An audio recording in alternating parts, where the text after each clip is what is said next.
एक बार पुनः बायोलॉजी के ऑनलाइन प्लेटफॉर्म पर आपका स्वागत है। देखिए विद्यार्थियों, अभी तक यदि किसी ने इस YouTube चैनल को सब्सक्राइब नहीं किया है तो इसे सब्सक्राइब कर दें, ताकि जैसे ही नया वीडियो अपलोड किया जाए इसकी तुरंत जानकारी आप तक पहुंच पाए। हम कर रहे हैं एंजियोस्पर्म के अंदर लैंगिक जनन की प्रोसेस को पढ़ रहे थे। इससे पिछले वीडियो के अंदर हमने नर युग्मकोद्भिद की निर्माण कैसे होता है, उसकी संरचना क्या होती है और किस तरीके से नर युग्मकों का निर्माण होता है, इसके बारे में हमने जानकारी इकट्ठा की थी। कुछ विद्यार्थियों की मैसेज आ रहे हैं कि सर हम प्रश्न कैसे पूछें। तो प्रश्न पूछने के लिए आपके पास दुनिया भर के ऑप्शन है। यूट्यूब चैनल पर यदि आप प्रश्न पूछना चाहते हैं तो इसी में नीचे कमेंट बॉक्स में आप कमेंट करके प्रश्न पूछ सकते हैं, या फिर मेरे पर्सनल यदि नंबर है तो उस पर आप व्हाट्सएप के जरिए भी अपने प्रश्न जो है वो पूछ सकते हैं। उसमें कोई वो नहीं है, आप आराम से अपने प्रश्न पूछ सकते हैं। आज हम ले रहे हैं हमारा अगला टॉपिक, और वो हमारा अगला टॉपिक क्या है? मादा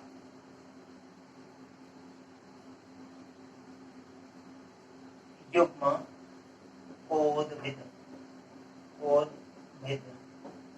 के बारे में हमें जानना है। मादा युग्मकोद्भिद के बारे में जानना है, और मादा युग्मकोद्भिद के बारे में जानने से पहले हमें जाना पड़ेगा कहाँ पर? पुष्प पर। कहाँ पर जाना पड़ेगा? पुष्प पर। और जानेंगे कि पुष्प के अंदर ऐसी कौन सी संरचना होती है जिसको हम मादा जननांग के रूप में जानते हैं। तो पुष्प के अंदर एक संरचना होती है जिसका नाम होता है जायांग। हमने बोला हुआ है कि पुष्प के अंदर कुल मिलाकर 4 चक्र होते हैं। कितने चक्र होते हैं? 4 चक्र। 4 चक्र कौन कौन से होते हैं? सबसे बाहरी चक्र जो होता है उसको हम बाह्य दलपुंज कहते हैं। उसके अंदर का चक्र जो होता है उसको दलपुंज कहते हैं। उसके अंदर पुमंग, और सबसे भीतरी चक्र जो होता है उसको हम क्या कहते हैं? जायांग कहते हैं, या फिर अंग्रेजी भाषा में इसको क्या बोलते हैं? गाइनोशियम बोलते हैं। या गाइनोशियम क्या होता है? पुष्प का मादा भाग होता है या मादा जनन अंग होता है। यह गाइनोशियम जो है वो एक अकेली इकाई से मिलकर बना हुआ हो सकता है, या एक से अधिक इकाइयों से मिलकर बना हुआ हो सकता है। यदि हम बात करें कि गाइनोशियम की एक इकाई को क्या बोलेंगे, इसकी सिंगल यूनिट जो है वो क्या कहलाएगी? उसका नाम रहेगा कार्पल। क्या रहेगा? कार्पल। या फिर इसको हम क्या बोलते हैं? अंडप कहते हैं। क्या बोलते हैं? अंडप कहते हैं। या फिर इसी का नाम क्या रहता है? स्त्री केसर रहता है। क्या रहेगा? स्त्री केसर। या फिर इसी का नाम क्या रहेगा? गुरु बीजाणु पर्ण रहेगा। क्या रहेगा? गुरु बीजाणु पर्ण। ये 4 नाम जो मैंने लिखे हैं, इन चारों नामों में से किसी भी एक नाम को हम कहेंगे तो वो जायांग की एक इकाई के लिए सफिशिएंट होगा। क्या होगा? इसको कार्पल कह सकते हैं, अंडप कह सकते हैं, स्त्री केसर कह सकते हैं, या फिर गुरु बीजाणु पर्ण कह सकते हैं। ये क्या है? ये जायांग की एक इकाई है। अब देखिएगा, यदि जायांग जो है, संपूर्ण जायांग का निर्माण केवल एक ही अंडप से हुआ है तो ऐसा जायांग क्या कहलाएगा? एक अंडपी जायांग कहलाएगा। क्या कहलाएगा? एक अंडपी जायांग कहलाएगा। या फिर हम इसको बोलेंगे मोनोकार्पेलस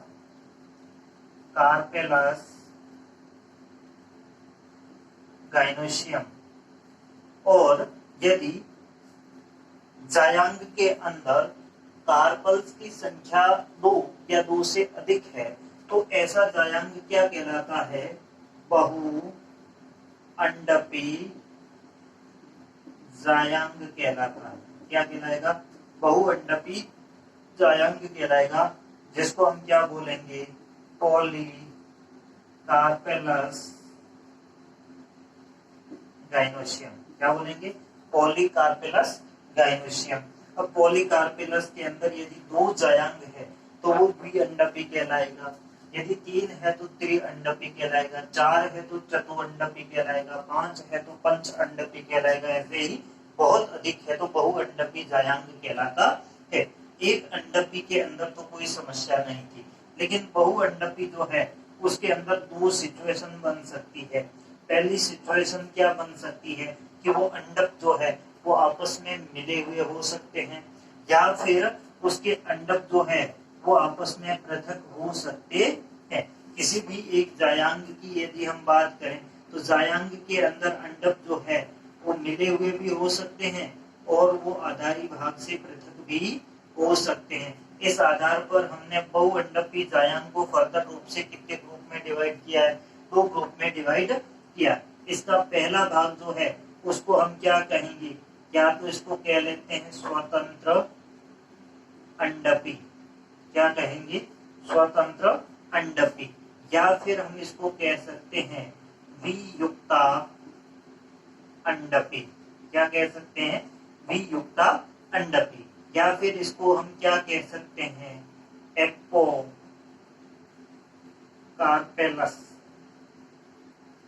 क्या कह सकते हैं, एपोकार्पेलस कह सकते हैं, या फिर इसको हम हिंदी भाषा में और कह सकते हैं पृथक का अंडपी, क्या कह सकते हैं, पृथक का अंडपी कह सकते हैं, स्वतंत्र अंडपी कह सकते हैं, वियुक्त अंडपी कह सकते हैं, एपोकार्पेलस कह सकते हैं, या फिर पृथक का अंडपी कह सकते हैं। किस बहुअंडपी जायांग को कहेंगे, ऐसा जायांग जिसके अंदर अंडकों की संख्या 2 या 2 से अधिक हो, लेकिन 2 या 2 से अधिक जो अंडक है वो आपस में जुड़े हुए नहीं हो, पृथक पृथक हो, तो ऐसे जायांग को हम क्या बोलेंगे, स्वतंत्र अंडपी बहुअंडपी जायांग बोलेंगे, या फिर हम कहेंगे कि वियुक्त अंडपी बहुअंडपी जायांग कहेंगे। दूसरे प्रकार का जायांग कौन सा, ऐसा जायांग जिसके अंदर अंडकों की संख्या जो है वो अधिक हो और अंडक जो है वो आपस में जुड़े हुए हो, ऐसे जायांग को हम क्या कहेंगे, संयुक्त अंडपी, संयुक्त अंडपी, संयुक्त अंडपी जायांग, या फिर हम इसको कह लेंगे युक्ता अंडपी जायांग, क्या कह लेंगे, युक्त अंडपी जायांग, या फिर इसको हम कह सकते हैं साइन कार्पस, साइन कार्पस प्रकार का गायनोशियम कह सकते हैं। मतलब ऐसा गायनोशियम जिसके अंदर सारे कार्पल्स जो है वो सारे के सारे आपस में संयुक्त है, जुड़े हुए हैं, ऐसे हम गायनोशियम को क्या बोलेंगे, संयुक्त अंडपी जायांग बोलेंगे। यदि हम बात करें पूरे जायांग की एक इकाई अर्थात स्त्री केसर या फिर अंडक की संरचना की, तो इसकी संरचना के अंदर कुछ एक इकाइयां होती है, वो इकाइयां हम पढ़ने वाले हैं। कौन कौन सी इकाइयां होती है, पहले या दूसरे वीडियो के अंदर मैंने ये इकाइयां बताई हुई भी है, यदि आप वहां जाकर देखें तब भी देख सकते हैं। क्या मैं वापस से बता देता हूँ, ये इस तरीके की संरचना होती है एक अंडक की, ये एक अंडक की संरचना है। इसका शीर्षस्थ भाग आप देख सकते हैं कुछ फूला हुआ है, इसको हम क्या कहते हैं, वर्तिकाग्र कहते हैं, क्या कहते हैं, वर्तिकाग्र, या फिर इसको बोला जाता है स्टिग्मा, क्या कहा जाता है, स्टिग्मा। यहाँ की जो एक नलिकाकार भाग आपको दिखाई दे रहा है इसको हम क्या कहते हैं, वर्तिका कहते हैं, या फिर स्टाइल बोलते हैं, क्या बोलते हैं, स्टाइल बोलते हैं। उसके बाद की बात करें तो ये आधारी भाग जो है फूला हुआ हमें दिखाई दे रहा है, इस आधारी भाग को हम क्या कहते हैं, अंडाशय कहते हैं, क्या बोलते हैं, अंडाशय या ओवरी। इस अंडाशय या ओवरी के अंदर कुछ चैम्बर बनते हैं, और ये चैम्बर जो है ये क्या कहलाता है, इसको बोलते हैं लोक्यूल, क्या बोला जाता है, लोक्यूल। और इस लोक्यूल के अंदर निर्मित होता है क्या, एक संरचना, और इस संरचना को हम क्या बोलते हैं, इसी संरचना को हम बोलते हैं बीजांड, या फिर इसको कहते हैं गुरु बीजाणु धानी, क्या बोलते हैं? गुरु बीजाणु धानी कहते हैं, या फिर इसी को बोला जाता है ओव्यूल। क्या बोला जाता है? ओव्यूल। ओव्यूल क्या है? यह लोक्यूल के भीतर की जो संरचना हम देख रहे हैं, यह क्या कहलाती है? बीजांड या ओव्यूल या फिर गुरु बीजाणु धानी कहलाती है। और इसी गुरु बीजाणु धानी के अंदर गुरु बीजाणु अर्थात अंडाणु का निर्माण होता है, और जिस अंडाणु के साथ नर युग्मक आकर मिलेगा और जिससे निषेचन होगा और भ्रूण का निर्माण होगा, बीज का निर्माण होगा। तो ये संरचना कौन सी है? बीजांड है। और बीजांड कहाँ पर बना हुआ है? अंडाशय के अंदर बना हुआ है। तो इस अंडाशय के अंदर, ये अंडाशय क्या है? इसको हम क्या बोलेंगे? वर्तिकाग्र को बोलेंगे। अंडक का शीर्षस्थ भाग जो कि परागण के लिए या जो परागण हेतु जो परागकण आता है उसको स्थान प्रदान करता है, उसको रोकने में सहायक होता है। परागकण जो है वो यहाँ पर आकर टिकता है। उसके बाद में स्टाइल जो है वर्तिकाग्र को अंडाशय से जोड़ने का कार्य करने वाली नलिकाकार संरचना जो है उसको हम क्या बोलते हैं? स्टाइल बोलते हैं। इसका आधारी भाग जो है वो क्या कहलाता है? ओवरी कहलाता है। ये हाइपोगाइनस स्थिति में हो सकता है या फिर एपिगाइनस स्थिति में हो सकता है या पेरिगाइनस स्थिति में हो सकता है। ये क्या होती है? ये हम पहले डिस्कस कर चुके हैं, जिसमें ओवरी जो है वो सुपीरियर हो सकती है, इंफीरियर हो सकती है या सब सुपीरियर और सब इंफीरियर हो सकती है। ये बातें हम पहले कर चुके हैं पहले की वीडियो में। जिसने नहीं देखी है वो वहां पर जाकर देख ले। अब देखिएगा, ये जो अंडाशय जिसकी हम बात कर रहे हैं, इस अंडाशय के अंदर ये होगा क्या? ये अंततः जब निषेचन हो जाएगा उसके बाद ये पक जाएगा, और पकने से किसका निर्माण हो जाएगा? फल का निर्माण हो जाएगा। तो फल की परिभाषा में हम ये कहते हैं कि किसी भी पुष्प का पका हुआ अंडाशय जो होता है या परिपक्व अंडाशय जो है वो क्या कहलाता है? फल कहलाता है। तो इस अंडाशय की जो भित्ति है, अंडाशय की भित्ति जिसको हम ओवरी बॉल कहते हैं, ओवरी बॉल जो है वो पककर किसका निर्माण करती है? फल भित्ति का निर्माण करती है। और सदैव हमने ये देखा है कि फल के बीज जो होते हैं वो फल के अंदर बनते हैं, और फल के अंदर बीज बनते हैं। इसका मतलब बीज किससे बना हुआ है? बीजांड से बना हुआ है। तो बीज का निर्माण किससे होता है? बीजांड से होता है। किससे होता है? बीजांड से होता है। अब देखिएगा, बीजांड कहाँ पर है? ओवरी के अंदर। यदि हम अंडाशय के अंदर की संरचना को देखें तो अंडाशय जो है कि कुछ इस तरीके की संरचना होती है। ये मैं इसका टीएस बना रहा हूँ। अंडाशय जो है इसकी स्टाइल को ऊपर से यहाँ से काट लेते हैं, उसके बाद अंडाशय की क्या बनाते हैं? टीएस बनाते हैं। अंडाशय को काटते हैं, और जब हमने अंडाशय को काटा, अंडाशय की टीएस बनाई, तो टीएस बनाने से हमने मिला कि अंडाशय जो है वो उसके अंदर चैम्बर बनते हैं, पोस्ट बनते हैं। अब देखिए, यदि अंडाशय एक कोष्ठीय है, ये कैसा है? एक कोष्ठीय, जिसके अंदर कोई कोष्ठ हमें दिखाई नहीं दे रहा है। आई बात समझ में? अंडाशय जो है इसके अंदर कोई कोष्ठ नहीं है, तो कैसा हो गया? एक कोष्ठीय हो गया। इस एक कोष्ठीय अंडाशय के अंदर हो सकता है इस तरीके से बीजांड जो है वो लगा हुआ हो, और इसकी ओवरी बॉल जो है वो किसका निर्माण करेगी? फल भित्ति का निर्माण करेगी। और ये बीजांड जो है किसका निर्माण करेगा? बीज का निर्माण करेगा। अब इसके अंदर बीजांड जो है इसकी संख्या एक हो सकती है अथवा अनेक हो सकती है। कुछ पादपों के अंदर हमें केवल एक बीजांड देखने को मिलता है, कुछ पादपों के अंदर एक ओवरी के अंदर अनेक बीजांड देखने को मिलते हैं। जितने बीजांड एक ओवरी के अंदर होंगे उतने ही बीज उस फल के अंदर बनेंगे, क्योंकि हमने पहले से बोल रखा है कि बीज का निर्माण कौन करता है? बीजांड करता है। परिपक्व होकर बीजांड जो है किसमें रूपांतरित होता है? बीज में रूपांतरित होता है। तो जितने बीजांड बनेंगे उतने ही बीज बनेंगे। तो ये होगी एक कोष्ठीय ओवरी, जो कि सामान्यतः हमें किसमें देखने को मिलती है? सामान्यतः हमें लेग्यूमिनेसी कुल के पौधों में देखने को मिलती है। लेग्यूमिनेसी कुल के पौधे कौन से होते हैं? जितनी भी ये दालें होती है, जैसे मटर है या फिर खेजड़ी जो है, खेजड़ी भी लेग्यूमिनेसी में आता है। इस तरीके के तो जिसमें लेग्यूम प्रकार के फल बनते हैं वो सभी कैसे हैं? लेग्यूमिनेसी कुल के पौधे होते हैं। उनके अंदर एक कोष्ठीय ओवरी होती है। फल जो होता है, फल को यदि हम खोल देते हैं तो सीधे उसके अंदर क्या आते हैं? बीज आते हैं, उसमें किसी प्रकार का कोई चेंबर हमें दिखाई नहीं देता। तो ऐसी ओवरी क्या होती है, एक कोष्ठीय होती है। दूसरी ओवरी ऐसी ओवरी जिसके अंदर दो कोष्ठ बन रहा है। इस तरीके से देखें तो मान लेते हैं कि ये बीच में कोई एक पट्ट विकसित हो गया, जिससे ओवरी कितनी होगी, दो कोष्ठीय होगी, इसमें दो कोष्ठ बन गए। और इसके जो पट्ट बन गए, इस पट्ट के ऊपर क्या लग गए हैं, बीजांड लग गए। तो इसके ऊपर क्या लग जाएगा, बीज लग जाएगा। ओवरी के अंदर एक पट बन गया, पट बनने से ओवरी कैसी होगी, दो कोष्ठी होगी, एक कोष्ठ ये, एक कोष्ठ ये, और इस पट के ऊपर क्या लग गए, बीज लग गए। और बीजांड विकसित हो गए, और ये बीजांड जो है परिपक्व होकर किसका निर्माण कर लेंगे, बीज का निर्माण कर लेंगे। तो इस प्रकार की ओवरी जिसमें दो कोष्ठ है कैसी कहलाएगी, द्विकोष्ठीय ओवरी कहलाएगी, द्विकोष्ठीय ओवरी। आई बात समझ में। अब ये द्विकोष्ठीय ओवरी हमें कहां पर देखने को मिलती है, कुल ब्रेसिकेसी, कुल ब्रेसिकेसी, या फिर इसको कहते हैं कुल क्रुसिफेरी।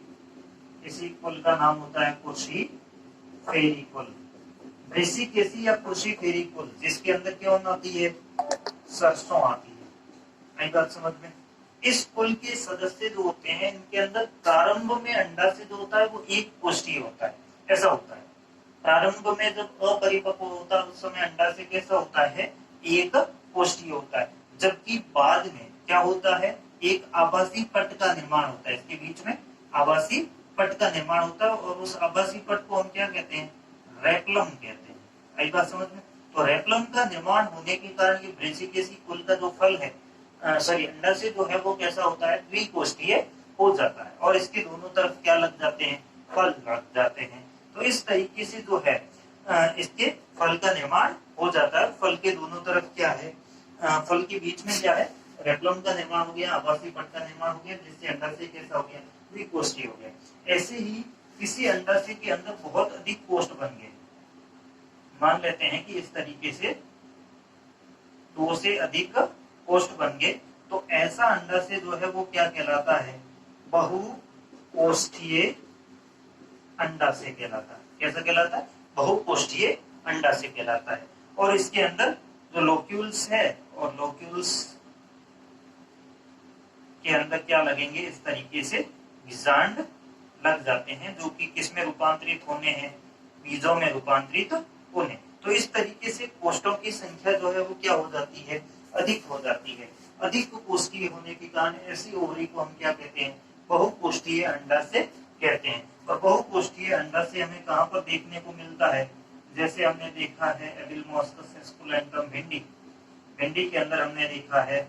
ऐसे ही हम धतूरा के अंदर देखते हैं, ऐसे ही कपास के अंदर देखते हैं। इनके अंदर क्या होता है, बहुकोष्ठीय अंडा से देखने को मिलता है, जिसमें किस प्रकार का फल लगता है, कैप्सूल प्रकार का फल लगता है।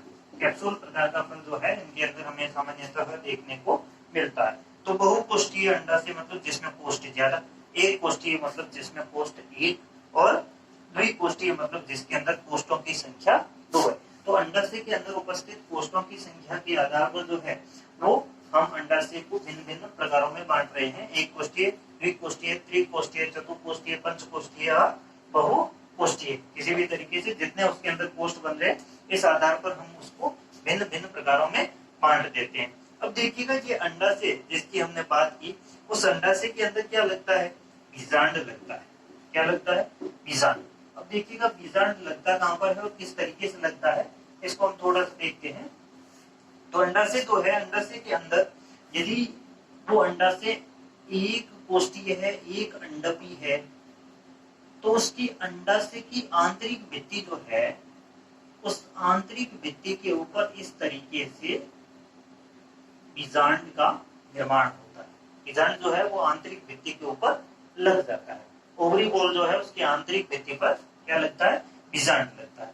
या फिर यदि ऐसा है कि अंडाशय जो है वो बहुअंडपी है, और बहुअंडपी के अंदर भी संयुक्ता अंडपी है या साइन कार्पल्स प्रकार का है, तो उसके अंदर हम देखते हैं कि ये मान लेते हैं कि ये पूरी ओवरी है और साइन कार्पस है, तो उसके अंदर सारे के सारे अंडक जो है वो आपस में क्या है, मिले हुए हैं। तो उसके चैम्बर जो है वो आपस में इस तरीके से मिले हुए होंगे। मान लेते हैं कि ये जो है 1, ये 2 हो गया, ये 3 हो गया, या ये इस तरीके से मान लेते हैं कि ये कई सारे जो है अंडक जो है वो आपस में मिले हुए हैं और अंडकों का आधारी भाग जो है वो जुड़ा हुआ है। तो ये जहां पर जुड़ते हैं, इनकी जुड़ने के स्थान पर क्या होता है, इस तरीके से जो है वो बीजांड का निर्माण होता है। यहाँ पर होता है जहां पर इनके फलक जो है, अंडकों के फलक जो है आपस में जुड़ते हैं, ये जुड़ने के स्थान पर हमें देखने को मिलता है कि बीजांड का निर्माण होता है। अब देखिएगा ये बीजांड जो है जहां पर लगता है, उस आधारी भाग को क्या बोलते हैं, प्लेसेंटा बोलते हैं, प्लेसेंटा, या इसको बोला जाता है बीजांडासन, बीजांडासन, बीजांड का आसन। जहां पर बीजांड निर्मित होता है उसको क्या बोलते हैं, प्लेसेंटा या फिर बीजांडासन बोलते हैं। बीजांड जो है वो एक वृंतनुमा संरचना से लगा रहता है। एक वृंतनुमा संरचना होती है जो कि बीजांड को इस प्लेसेंटा से जोड़े रखने का कार्य करती है। इस वृंतनुमा संरचना को हम क्या कहते हैं, बीजांड वृंत कहते हैं। क्या बोलते हैं, बीजांड वृंत कहते हैं, या फिर इसको बोलते हैं फ्यूनिकल। क्या बोला जाता है, फ्यूनिकल बोला जाता है, बीजांड वृंत। और ये आगे की तरफ जो संरचना आप देख रहे हैं, यही क्या कहलाती है, बीजांड कहलाती है। अब देखिएगा किसी भी एक अंडाशय के अंदर बीजांड किस तरीके से व्यवस्थित है। बीजांड जो है वो अलग अलग तरीकों से व्यवस्थित होता है, अलग अलग प्रकार के अंडाशयों के अंदर।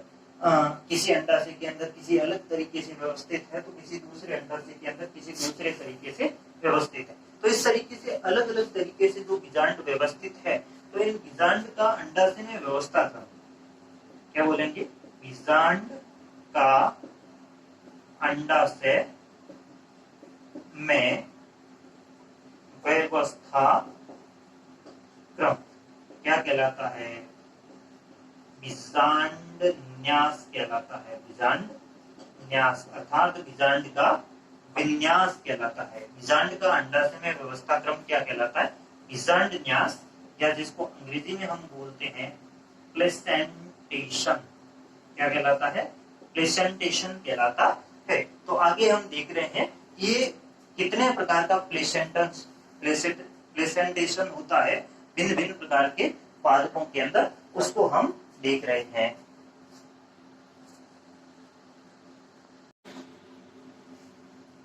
हाँ भाई, तो नेक्स्ट टॉपिक जो हमारा है वो क्या है, बीजांड न्यास। बीजांड न्यास, प्लेसेंटेशन।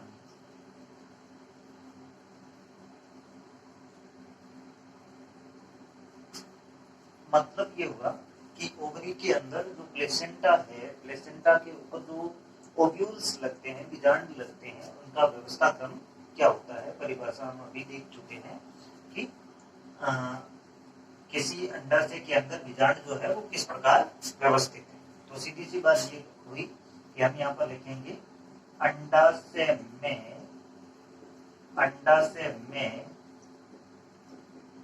बीजांड का व्यवस्था क्रम।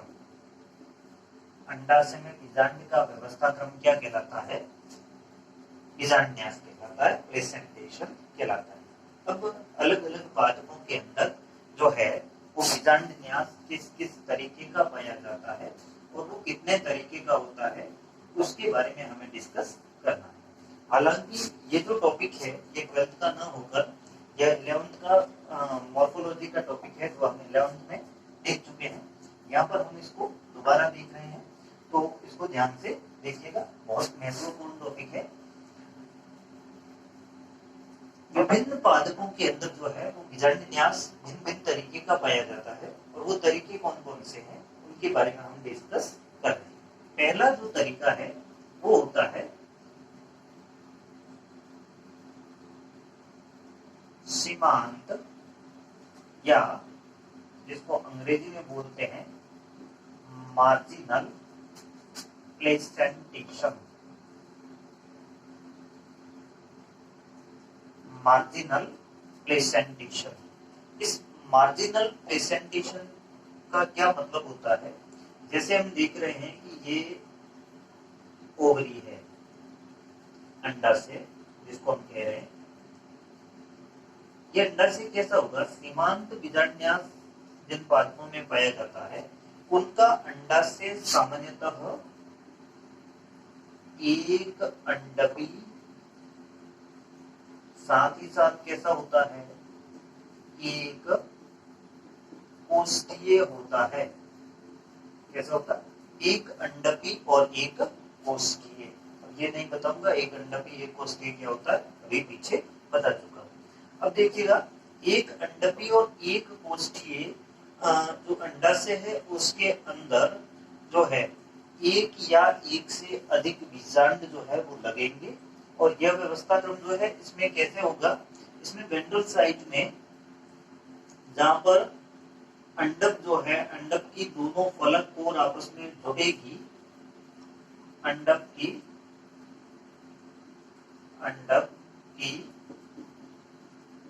फलक कोर जो है ये दोनों आपस में जिस जगह जुड़ेगी उसके जुड़ने के स्थान पर क्या लगेंगी?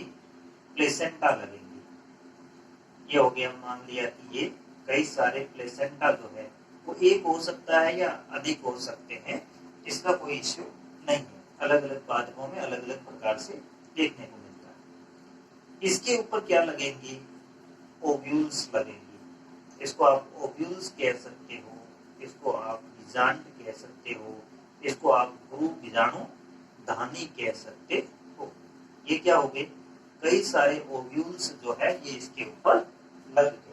अब ये ओवरी जैसे ही परिपक्व होगी तो इसकी ओवरी जो है, ओवरी वॉल जो है ये परिपक्व होकर फल का निर्माण कर देगी और इसके अंदर का जो बीजांड है वो प्रत्येक बीजांड एक बीज का निर्माण कर देगा। अब जितने बीजांड बने हैं उतने ही बीज बनेंगे। अब मान लेते हैं कि इस ओवरी का हम क्या काटते हैं? टीएस काटते हैं। टीएस बोले तो ट्रांसवर्स सेक्शन। इस तरीके से इसका काटे तो काट में हमें क्या दिखाई देगा? हम देखेंगे कि इस तरीके से हमें ओवरी दिखाई देगी जिसकी ये ओवरी वॉल है। और इस ओवरी वॉल के एक तरफ वेंट्रल साइड में जहां पर दोनों फलक कोर जुड़ रहे हैं वहां पर हमें देखने को मिलेगा एक प्लेसेंटा। और इस प्लेसेंटा के ऊपर इस तरीके से हमें क्या मिल जाएगा? बीजांड दिखाई देगा। ये क्या है? प्लेसेंटा है। ये है प्लेसेंटा। ये क्या है? ये है फ्यूनिकल।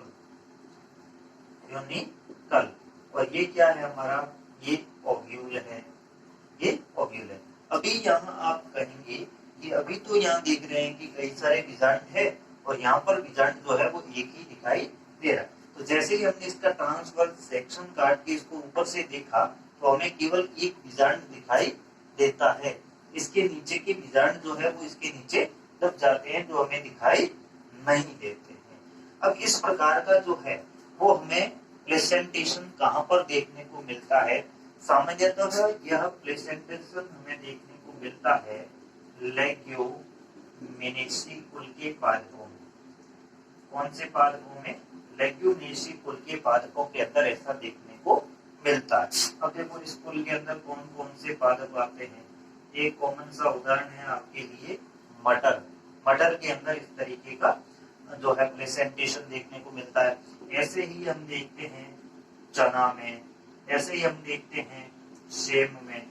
तो इन पादपों के अंदर हमें इस तरीके का प्लेसेंटेशन देखने को मिलता है। ये पहला प्लेसेंटेशन हुआ कौन सा? मार्जिनल टाइप का प्लेसेंटेशन।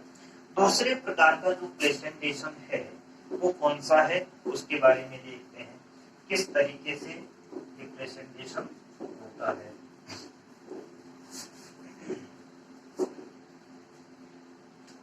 नंबर 2, दूसरे प्रकार का जो प्लेसेंटेशन होता है उसको कहते हैं स्तंभीय या एक्साइल टाइप का प्लेसेंटेशन। स्तंभीय या एक्साइल टाइप के प्लेसेंटेशन के अंदर क्या होता है? पहली बात, ये प्लेसेंटेशन किसमें होगा? ऐसे पौधे जिनका अंडाशय जो है कैसा हो? बहुअंडपी होगा। बहु अंडपी हो, साथ ही साथ क्या हो, बहु कोष्ठीय हो। क्या हो, बहुअंडपी बहुकोष्ठीय हो, और साथ में क्या होना चाहिए, युक्ता अंडपी होना चाहिए, युक्ता अंडपी होना चाहिए। ये टर्म्स क्या है, ये हम पहले पढ़ चुके हैं, तो वापिस इसको एक्सप्लेन नहीं करूंगा। बहुअंडपी बहुकोष्ठीय और युक्ता अंडपी अंडाशय के अंदर जो है वो हमें इस तरीके का सामान्यतः जो है ऐसा हमें प्रेजेंटेशन देखने को मिलता है। अब इस प्रेजेंटेशन के अंदर क्या होगा, मान लेते हैं कि ये कोई एक अंडाशय, इसका मैं ट्रांसफर सेक्शन कर रहा हूं, ये अंडाशय, इस अंडाशय के अंदर हमें क्या देखने को मिलेंगे, जितने अंडक होंगे उतने ही कोष्ठ दिखेंगे। क्या होगा, जितने अंडक होंगे उतने ही कोष्ठ हमें दिखाई देंगे। अब ये मान लिया कि ये एक कोष्ठ बन गया, ये मान लिया कि दूसरा कोष्ठ बन गया, ये मान लिया कि तीसरा कोष्ठ बन गया, ये मान लिया चौथा कोष्ठ बन गया। तो इस तरीके से जितने अंडक है उतने ही कोष्ठ बन जाएंगे और सभी अंडक जो है वो एक सेंट्रल एक्सिस पर जुड़े हुए प्रतीत होते। अब जहां पर अंडक जुड़े हुए हैं उसकी अंदर की जो फलक कोर है उस फलक कोर के ऊपर हमें इस तरीके से यहाँ पर इसका प्लेसेंटा लगेगा, इस तरीके से यहाँ प्लेसेंटा होंगे और प्लेसेंटा के ऊपर, प्रत्येक प्लेसेंटा के ऊपर क्या लग जाएगा, एक या अनेक बीजांड लग सकते हैं। ये क्या होगा, ये होगा ओव्यूल, ओव्यूल ये कहलाएगा, ये ओव्यूल है, ये भी ओव्यूल है, ये भी ओव्यूल है, और ये जो आधारी भाग है ये क्या कहलाएगा, ये कहलाएगा प्लेसेंटा। आई बात समझ में, प्लेसेंटा कहां पर होगा, जहां पर सारे अंडक जो है वो आपस में जुड़े हुए होते हैं। अब हम देखते हैं कि इस तरीके का हमें प्रेजेंटेशन कहां पर देखने को मिलता है। तो एक सामान्य सा उदाहरण लेता हूं, टमाटर में ऐसे ही हम देखते हैं, नींबू में ऐसे ही एक और पौधा होता है जिसका नाम होता है हिबिस्कस, हिबिस्कस, हिबिस्कस, जिसको क्या बोला जाता है, चाइना रोज, इसको क्या बोला जाता है, चाइना रोज भी बोला जाता है। ऐसे ही गुड़हल के अंदर भी, गुड़हल के अंदर भी ऐसा देखने को मिलता है, प्याज के अंदर भी ऐसा देखने को मिलता है। तो ये जो है इस तरीके का प्रेजेंटेशन हमें देखने को मिलता है। क्या होगा, जितने अंडक होंगे उतने ही कोष्ठ होंगे और सारे के सारे अंडक आपस में जुड़े हुए होंगे और इनके बीच का ये जो स्थान है ये क्या कहलाता है, ये सेप्टा कहलाता है। सही बात समझ में। तो ये इस तरीके का जो प्रेजेंटेशन है ये क्या कहलाता है, स्तंभीय या एक्साइल प्रकार का प्रेजेंटेशन कहलाता है। अगले वाला जो प्रेजेंटेशन का टाइप है वो कौन सा होता है, मुक्त स्तंभीय। क्या होता है, मुक्त स्तंभीय, फ्री सेंट्रल। नंबर 3, मुक्त स्तंभीय, जिसको कह रहे हैं फ्री सेंट्रल। ये जो फ्री सेंट्रल प्रकार का जो प्रेजेंटेशन है इसके अंदर क्या होता है कि जैसे ये मान लीजिएगा कि ये ओवरी है, ओवरी होगी कैसी, ओवरी होगी बहुअंडपी के साथ युक्ता अंडपी और एक कोष्ठी, एक कोष्ठी।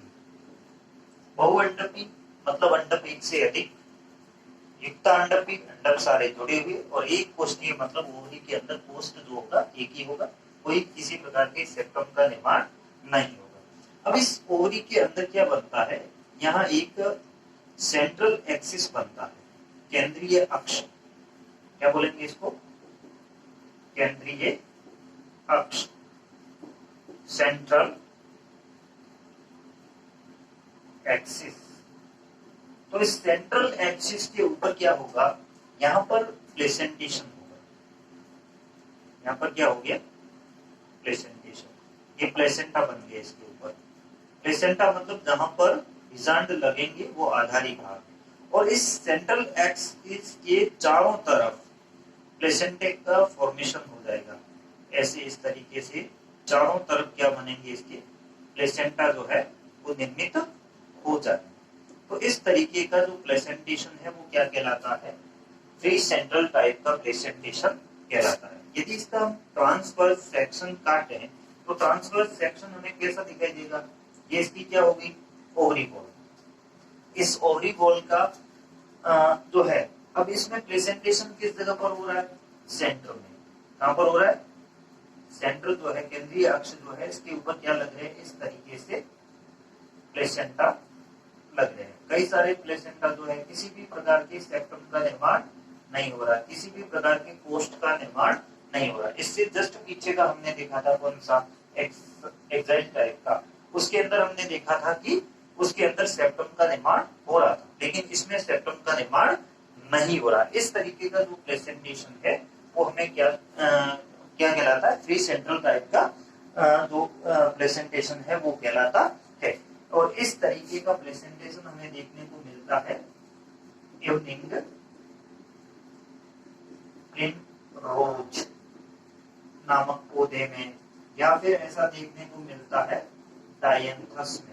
डायंथस जो है इसके अंदर हमें देखने को मिलता है। तो ये इसके एग्जाम्पल हो गए। तो ये कौन सा हो गया, तीसरे प्रकार का मुक्त स्तंभ, ये फ्री सेंट्रल टाइप का जो है प्लेसेंटेशन हो गया। चौथा कौन सा है, वित्तीय पैराइटल। चौथे प्रकार का प्लेसेंटेशन जो है वो हम देख रहे हैं, और उसका नाम रहेगा वित्तीय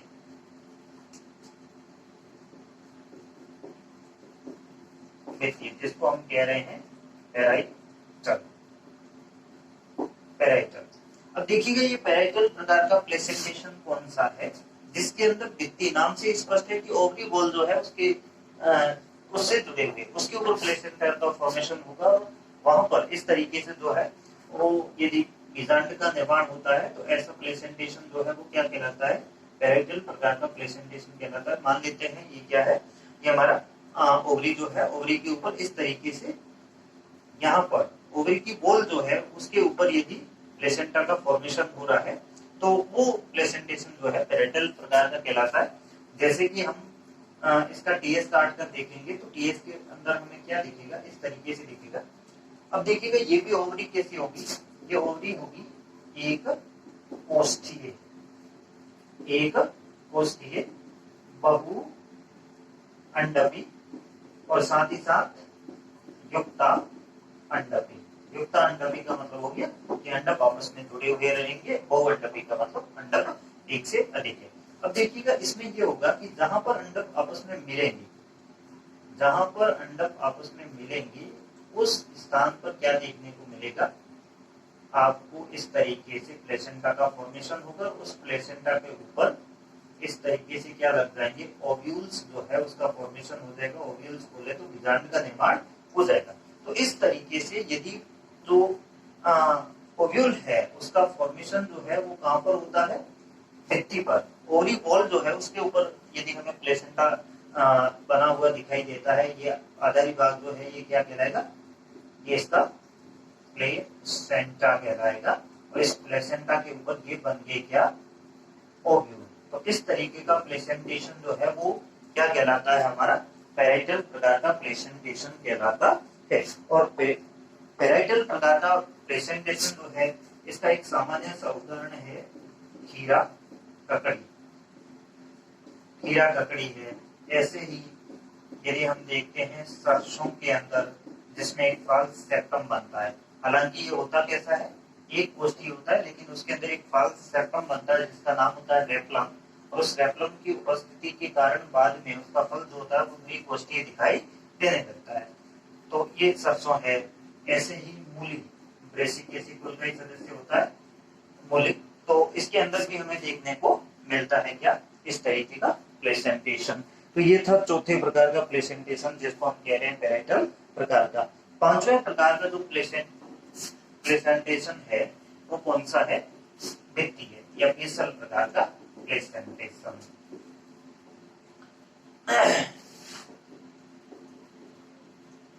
सॉरी, आधार लग्न। कौन सा है, आधार लग्न, जिसको हम कह रहे हैं बेसल प्रकार का प्लेसेंटेशन। नाम से स्पष्ट है, बेस बेस बोले तो आधार, यही बात समझ में। अब इसके अंदर क्या होगा, ऐसा अंडा से, सामान्य सा है, ये ओवरी है, और इस ओवरी के आधारी भाग में, ठेठ आधार में जाकर क्या बनेगा, प्लेसेंटा बनेगा, और इसके ऊपर ये निकल बन गया, और इसके ऊपर क्या बन जाएगा, ओव्यूल। ये ओव्यूल जो है इसका फॉर्मेशन कहाँ हो गया, ओवरी के बेस में, आधार में, और इसके अंदर हमें देखने को मिलता है कि केवल एक बीजांड का निर्माण होता है, केवल एक बीजांड का निर्माण, और ये भी कहां पर, अंडाशय के आधार में। तो इस तरीके का प्लेसेंटेशन जो है वो क्या कहलाता है, बेसल टाइप का प्लेसेंटेशन कहलाता है। और ऐसा हमें देखने को मिलता है किसमें, सूर्यमुखी में, मैरीगोल्ड में, मैरीगोल्ड नाम सुना होगा, जिसको हम गेंदा कहते हैं, गेंदा जो होता है उसके अंदर भी इस तरीके का प्लेसेंटेशन हमें देखने को मिलता है। कौन सा, आधार लग्न। एक और बच गया है पांचवें प्रकार का, सॉरी छठे प्रकार का, पांच हो गए। छठे प्रकार का प्लेसेंटेशन होता है जिसको बोलते हैं हम सुपरफिशियल, सुपरफिशियल। ये सुपरफिशियल प्रकार का प्लेसेंटेशन कौन से अंडाशय में होता है, बहुअंडपी के साथ बहुकोष्ठीय अंडाशय होते हैं, उनके अंदर हमें ऐसा देखने को मिलता है। और ऐसे जो प्लेसेंटेशन होता है उसके अंदर हमें क्या देखने को मिलता है, ये जैसे देख लिया कि ये ओवरी बॉल है और इसके अंदर कई सारे चैम्बर बने हुए हैं। मान लेते हैं कि ये इस तरीके से कई सारे पोस्ट बने हुए हैं, और प्रत्येक पोस्ट जो है, उस प्रत्येक पोस्ट की जो भित्ति है उसके ऊपर इस तरीके से प्लेसेंटा का फॉर्मेशन हो गया, और ये हो गया प्लेसेंटा का फॉर्मेशन। और प्रत्येक प्लेसेंटा के ऊपर दुनिया भर के क्या लगे हैं, बीजांड लगे हैं। तो बीजांड कहाँ पर लगे हुए हैं, प्रत्येक पोस्ट की भित्ति जो है उस भित्ति के ऊपर कई सारे बीजांड इस तरीके से लगे हुए हैं। तो ऐसा प्लेसेंटेशन जो है वो क्या कहलाता है, सुपरफिशियल प्रकार का प्लेसेंटेशन कहलाता है। और ऐसा हमें देखने को मिलता है कमल में या फिर जल लिली में। तो इस तरीके का प्लेसेंटेशन जो है वो हमें कमल और जल लिली के अंदर देखने को मिलता है। तो कुल मिला के हमने डिस्कस किया क्या, मादा जननांग क्या होता है, उसके कौन कौन से भाग होते हैं, और उसके अंदर किस तरीके से प्लेसेंटेशन होता है, मतलब बीजांड जो है जो बीज में बाद में रूपांतरित होना है और वही पादप के जीवन काल को आगे लेकर चलेगा। तो उस बीज का निर्माण जिस भाग में होता है उस भाग के अंदर बीज जो है वो किस तरीके से व्यवस्थित रहता है, इस व्यवस्था क्रम को हमने देखा। इससे आगे हम देखेंगे कि जो बीजांड बन रहा है, इस बीजांड का इतिहास क्या है, बीजांड कैसे बनता है, और इसके साथ ही हम बीजांड की संरचना के बारे में पढ़ेंगे। इसके साथ ही अंड कोशिका का निर्माण कैसे होता है और किस तरीके से निषेचन होता है, ये हम देखेंगे अगले वीडियो में। तब तक बने रहिएगा साथ में, और यदि क्लासें अच्छी लग रही है तो इसको अच्छे से देखते रहिएगा और चैनल को आगे प्रसारित करते रहिएगा। नमस्कार।